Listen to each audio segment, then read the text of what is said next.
अब आगे कंटिन्यू करते हैं with questions from the exercises. Okay, page 174, 8th edition, chapter 8 on external direct products. तो क्वेश्चन नंबर 1 पहले ही कर चुके, तो मैं जो क्वेश्चन नहीं किया वह मैं वही लिखूंगा. मैं यहाँ पे जो पहले कर चुके I will be leaving those. Show that the external direct product of Z2 with Z2 with Z2 as 7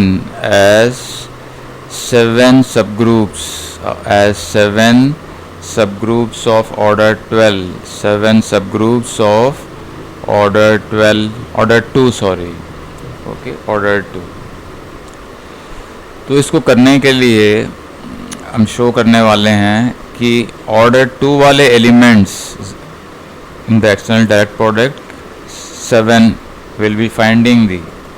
okay, we show that the external direct product of Z2 with Z2 with Z2 as 7 distinct elements of order 2, as 7 distinct elements of order 2, elements of order 2. Okay, so let us find out. कोई भी एक element रख लो A B C. Okay, let take an element A B C from the product of Z2 with Z2 with Z2. तो LCM वाला जो formula है, okay, be such that order of ABC, order of the element ABC is equal to 2. यहाँ पे ABC all belong to Z2. इसका मतलब है कि LCM of the orders of A, order of B and C are is equal to 2. Also A, B, C all must divide 2 by Lagrange theorem. Order of A, order of B and order C all must divide 2 as A, B, C are members of Z2 by Lagrange theorem. Okay, all must divide 2. Okay, in short में लिखा, इसका मतलब है कि एक order of A can be 1 और 2 और B भी ऐसे ही, and order B also can be 1 और 2. एंड देखो ये सारे एंड हैं यहाँ पे, and order C also can take 1 और 2. लेकिन अगर तीनों का ऑर्डर अगर 1 हो गया, if order of A equal to order B equal to order C equal to 1, तो LCM विल बी 1. ये पॉसिबल नहीं है, मतलब ऑर्डर 2 नहीं मिलेगा हमें उस केस में. तो ये वाली केस को रूल आउट कर दो. तो इसको रूल आउट करोगे तो क्या होगा? सो इसका मतलब है कि if you take any element A, B, C from the direct product, it will have order 2 whenever the element is not equal to 0 0 0. Okay, इस एलिमेंट को छोड़ दो, इसके अलावा कुछ भी हो. ओके, इसका मतलब है कम से कम एक में तो 1 होनी चाहिए. Okay, at least in 1 component must have value 1. तो उसका ऑर्डर 2 हो जाए, तो इस केस में order of ABC will be 2. तो ऐसे एलिमेंट्स कितने होंगे? ऐसे elements, how many elements will be there? Okay, let us find it out. So मुझे लगता है कि ये 2 cube minus 1. Okay, this you know the formula very well, so there is nothing great about it. So I will just write. So therefore A के लिए possibility कितने हैं? 0 1, B के लिए भी 0 1, C के लिए भी. So 2 cube minus 1, therefore we have 2 cube minus 1 equal to 7 elements. Okay, equal to 7 elements of order 2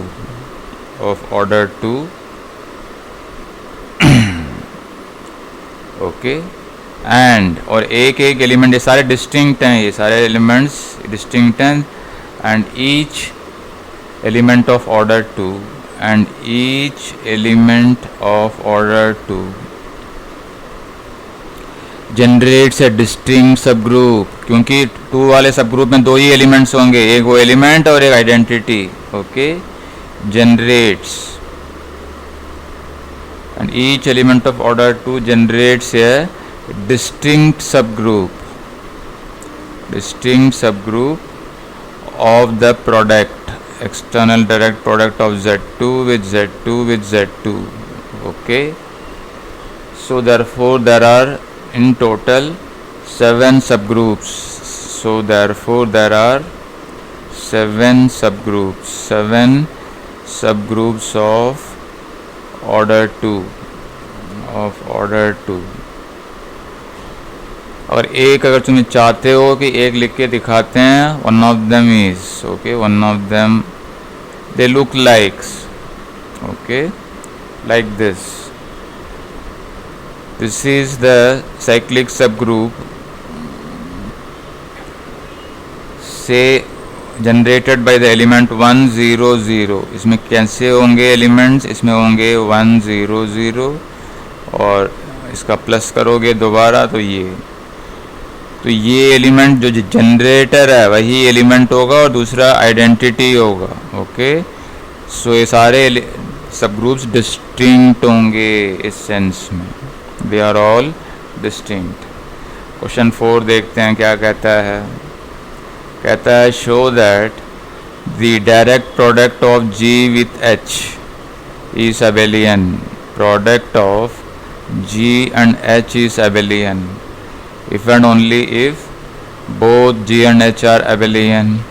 Both G and H are abelian.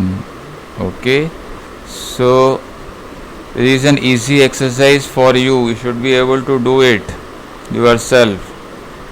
Given one direction करते हैं, G product of G and H is abelian.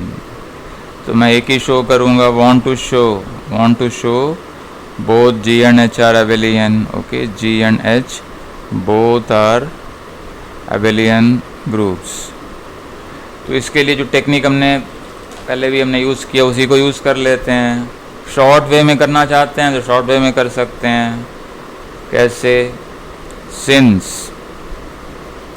since the subgroup of G and H, that is product of G with EH, identity of H, it is a subgroup of product of G and H. तो ये abelian है तो ये भी abelian होगा. every subgroup of an abelian group is abelian. okay, therefore and G is isomorphic to product of G and EH, therefore G is abelian. Okay, therefore G is abelian. So similarly for H, so this is one way, or you can do the computation straightforward also. Okay, you can do, you try for that direct proof. दूसरी तरफ देख लेते हैं. in the other direction both G and H are abelian, both G H are abelian.